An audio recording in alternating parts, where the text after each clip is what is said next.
نهاية الدورة المتعلقة بلالة العروسة 2016،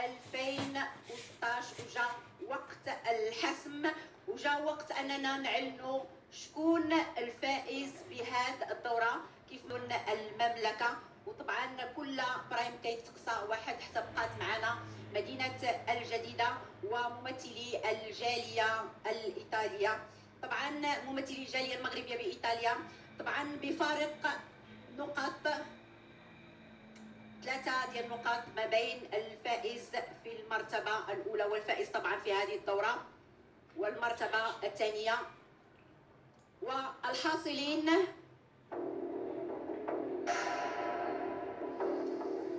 على المرتبة الأولى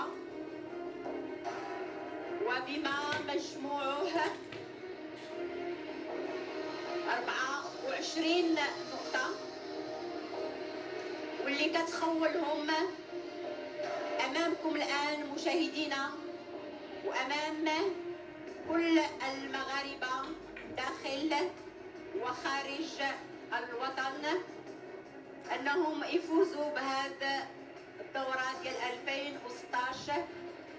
ويفوزوا بالدورة العاشرة ديال برنامج لالة العروسة اللي استمر هذه 10 سنوات، واللي كان في كل دورة متوج من مدينة مختلفة. كيتعلق الأمر